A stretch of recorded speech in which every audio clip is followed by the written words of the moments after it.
These are all yours. Thank you madam. అందరికీ నమస్కారం అండి. శ్రీకృష్ణ జన్మాష్టమి శుభాకాంక్షలు. శ్రీకృష్ణుడి బ్లెస్సింగ్స్ అందరి మీద ఉండాలని కోరుకున్నా. ఇది కన్యాకుమారి నాకు దర్శకుడిగా రెండో చిత్రం, ప్రొడ్యూసర్గా రాడికల్ పిక్చర్స్లో ఇది నా మొదటి చిత్రం.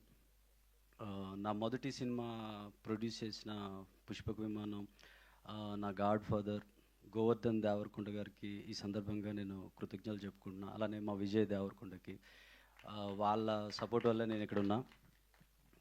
దాని తర్వాత కన్యాకుమారి విషయానికి వచ్చేసరికి కన్యాకుమారి ఫిల్మ్ రిలేటెడ్గా ఒక మాట చెప్దాం అనుకుంటున్నా. ఈ ఫిల్మ్ ఎలాంటిది అంటే, మనకి పంట పొలాల్లో గట్ల మీద పుట్టే ఒక చిన్న గడ్డి పువ్వులు ఉంటాయి కదా, వైల్డ్ ఫ్లవర్ అంటాం, ఆ కైండ్ ఆఫ్ ఫిల్మ్ ఇది. ఎందుకు అంటున్నాను అన్నది మీకు చెప్తా. ఇది బేస్ ఎక్కడ అంటే, కన్యాకుమారికి కరోనా టైంలో లాక్డౌన్లో శ్రీకాకుళంలో ఒక ఊర్లో ఉండిపోయాను నేను. ఆ ఊర్లో చుట్టుపక్కల ఊర్లో మార్నింగ్ వాక్ చేస్తూ ఉన్నప్పుడు ఒక అమ్మాయి రోడ్ మీద బ్యాగ్ వేసుకొని ఉదయానికే శ్రీకాకుళం నడుచుకుంటూ వెళ్ళేది. రోజు చూసేవాడిని ఆ అమ్మాయిని. ఒకసారి ఆ అమ్మాయిని దాటి అలా ముందుకు వెళ్తుండగా ఒక చెట్టు కింద, మర్రి చెట్టు కింద పొలం నుంచి పనులు చేసుకుంటూ వచ్చి కుర్రోళ్ళు కూర్చొని జోక్స్ వేసుకుంటున్నారు. నాకు ఆ విజువల్ చాలా బాగా అనిపించింది. కుర్రోళ్ళు ఏమో పొలం పనులు చేసుకుని చెట్టు కింద మాట్లాడుకుంటున్నారు, అమ్మాయి రోడ్డు మీద నడుచుకుంటా సిటీకి జాబ్కి వెళ్తుంది. అది నాకు మైండ్లో పడిపోయింది. అది ఈ ఈ ఈ మనుషులతోటి ఇక్కడే సినిమా చేయాలని అనుకున్నాను. తర్వాత హైదరాబాద్ వచ్చేసాను. ఈ పుష్పక విమానం పనుల్లో పడిపోయాను, కానీ మనసు ఆ కథ మీదకి వెళ్తూ ఉంది. కాకపోతే ఆ కైండ్ ఆఫ్ ఫిల్మ్ చేయాలంటే కొత్త యాక్టర్స్ కావాలి, కథలో ఒదిగిపోయే నటులు ఉండాలి. కొత్తలతో సినిమా చేస్తే పరిస్థితి ఏంటనేది అందరికీ తెలుసు, మన మీడియాకి తెలుసు, ఫిల్మ్ రిలేటెడ్ అందరికీ తెలుసు. నువ్వు ఫెయిల్ అయిపోతావు, రిలీజ్ అవ్వదు, money, all these are challenges. ఎందుకో మరి నాకు మనసుకి ఇదే చేయాలనిపించింది. ఏమైతే అయింది, ఇది చేయాలనుకున్నా. కాకపోతే ఇందులో నాకు ఛాలెంజ్ ఏంటంటే, ఇందులో హీరో పాత్ర మీరు టీజర్ చూసుంటారు, అందులో రైతు. కథకు అనుసారంగా నేను డిఫరెంట్ ల్యాండ్స్కేప్స్ షూట్ చేద్దాం అనుకున్నా. ఇప్పుడు మనం చూస్తే వర్షాకాలంలో భూమి అంతా గ్రీన్గా పచ్చగా ఉంటుంది, ఎండాకాలంలో బ్రౌన్గా ఉంటుంది, జాన్వరి ఆ టైంలో ఆ ఏరియాలో కొద్దిగా ఇష్యూగా ఉంటుంది. అవి క్యాచ్ చేద్దాం అనుకున్నా. అది చూపించాలన్నా ఒక 1.5 year టైం పడుతుంది. ఇది అర్థం చేసుకునే ప్రొడ్యూసర్స్ ఎవరు ఉంటారో, మనం వేరే వాళ్ళకి ఇబ్బంది పెట్టకూడదు, ఇది నేనే చేయాలని డిసైడ్ అయ్యాను.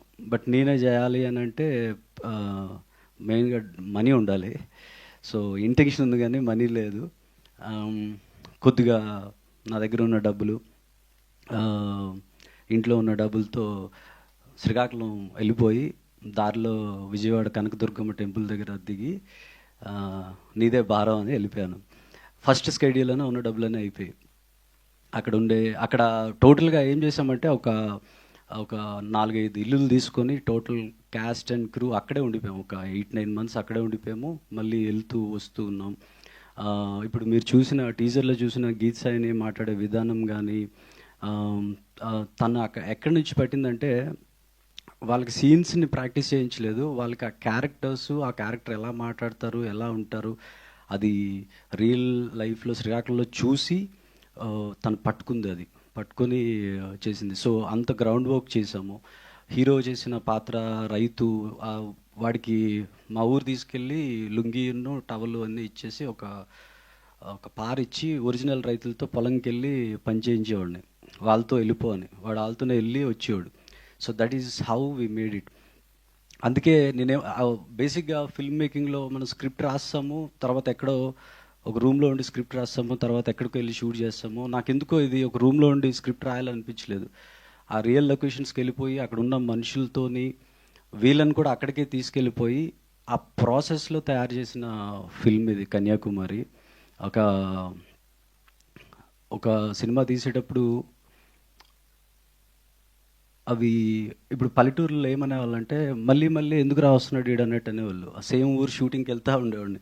ఫస్ట్ డే రెస్పెక్ట్ ఇచ్చేవాళ్ళు, సెకండ్ డే ఎవడరా వీడు మళ్ళీ వస్తున్నాడని, థర్డ్ డే అయితే అంటే థర్డ్ టైం ఫోర్త్ టైం వెళ్తూనే ఉండేవాళ్ళం. అది ఆ ఫిల్మ్ మేకింగ్ ప్రాసెస్ని కానీ ఆ కష్టాలను కానీ అర్థం చేసుకునే వాళ్ళు చాలా తక్కువ ఉంటారు. ఒకటే ఇంటెన్షన్ పెట్టుకున్నాను, రేపు లేదు ఇంకొక సినిమా కూడా చేయను, ఇది కొత్త యాక్టర్స్తో చేస్తా, అది రిలీజ్ అవుతుందో లేదో తెలియదు, బట్ ఈ ఒక్క సినిమా అయితే చేస్తా, అది 10 మందికి చూపించినా చాలు, వాళ్ళకి నచ్చినా చాలు అని. సినిమా చేయకముందు గోల్డ్ చైన్ ఉంగరాలు అన్నీ ఉండేవి, ఇప్పుడు ఏం లేవు.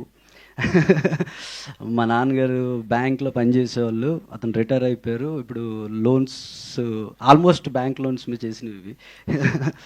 సో ఒకే ఒక వైట్ హెయిర్ ఒక చిన్నది ఉండేది స్ట్రాండ్ ఇప్పుడు. So that is how we made it. ఇక్కడ గీత్ సైని లేకపోతే యాక్చువల్లీ ఈ film impossible to do it అనమాట. అమ్మాయికి క్యారవాన్ లేదు, అక్కడ ఏ ఊరు వెళ్తే ఆ ఊరిలో ఎవరితోనో మాట్లాడి పరిచయం చేసుకొని వాళ్ళ ఇంట్లోనే ఉండిపోయేది, వాళ్ళ ఇంట్లోనే మేకప్ కానీ ఇవన్నీ. అసలు మళ్ళీ యాక్టింగ్ చేసేది, ప్రొడక్షన్ ఏమైనా హెల్ప్ కావాలంటే చేస్తుంది, నేను డైరెక్టరు ప్రొడ్యూసరు అన్నీ. ఒక 5గురు టీం మేము. నాకు 2 ఏడీస్, వంశీ, శేఖర్, గోపి, మదన్. ఏడీస్ వాళ్ళే, ప్రొడక్షన్ టీం వాళ్ళే, ప్రొడ్యూసర్స్ వాళ్ళే, ఎగ్జిక్యూటివ్ వాళ్ళే, ఎవ్రీబడి. ఆ 5గురమే సినిమా చేసాము గీత్ సైనితో. సో ఇలాంటి ఫిల్మ్, అందుకే వైల్డ్ ఫ్లవర్ అన్న శ్రీకాకుళంలో ఎక్కడో చేసాము ఈ ఫిల్మ్ని.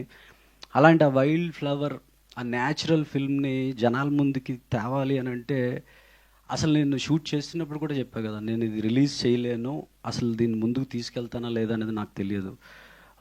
ఇక్కడికి వచ్చి ఫిల్మ్ అయిపోయిన తర్వాత, ఫిల్మ్ కంప్లీట్ అయిన తర్వాత ఒక 100-150 మెంబర్స్ చూపించాను నేను నార్మల్ ఆడియన్స్కి. వాళ్ళ రియాక్షన్స్ చూసిన తర్వాత ఒక కొంత సాటిస్ఫాక్షన్, హ్యాపీ అనిపించింది, అమ్మ వి అచీవ్డ్ సంథింగ్ అని. నవ్వు ఇప్పుడు ఇది ఎలా ముందుకు తీసుకెళ్ళాలి ఏంటి అని అంటే, మధుశాలిని మేడం గారు సినిమా చూశారు. ఆవిడకి ఎంత నచ్చింది అంటే, ఆవిడ బేసిక్గా ఇలాంటి ఫిల్మ్స్ టికెట్ కొని థియేటర్కి వెళ్ళడానికే కొద్దిగా భయపడే టైంలో డబ్బులు పెట్టి సినిమాని ముందుకు తీసుకెళ్ళడానికి వచ్చారు ఆవిడ. So thank you madam. నేను చెప్పా కదా, దుర్గాదేవిని ముక్కొని నీదే భారం అన్న. ఐ థింక్ ఆ బ్లెస్సింగ్స్తో షీ కేమ్ ఆన్ బోర్డ్. నేను అలానే ఫీల్ అవుతున్నా. ఈ సినిమా ముందుకు వస్తుంది అని అంటే అది మధుశాలిని గారి యొక్క సపోర్ట్. మీకు కన్యాకుమారి ఫిల్మ్ గురించి ఇంకోటి చెప్పాలి ఏంటంటే, ఇది హైలీ ఎంటర్టైనింగ్గా ఉంటుంది, న్యాచురల్ క్యారెక్టర్స్తో ఉంటుంది, మనసుని హత్తుకునే సీన్స్తో ఉంటుంది, మనం ఒక రియల్ ఎమోషన్స్తో చూసే ఫిల్మ్లా ఉంటుందన్నమాట. August 27th వద్దాం అనుకుంటున్నాం, కానీ ఒక చిన్న సినిమా, జస్ట్ కంటెంట్ని నమ్మి తీసిన సినిమా ఇది జనాల ముందుకి ఇంకా ముందుకు తీసుకెళ్లాలన్నా మాకు సపోర్ట్ కావాలి. దాన్ని అంటే చెప్పాను కదా, ఇప్పుడు మేము పడిన కష్టాలను చెప్పుకుంటే బుక్ రాయొచ్చు, కానీ చెప్పుకోవడం ఇష్టం లేదు.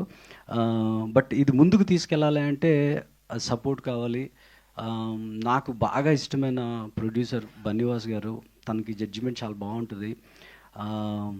తనకి అప్రోచ్ అయ్యాము, we want to show the film to him. తనకి నచ్చితే మాకు కావాల్సిన సపోర్ట్ వస్తుందని మేము అనుకుంటున్నాము.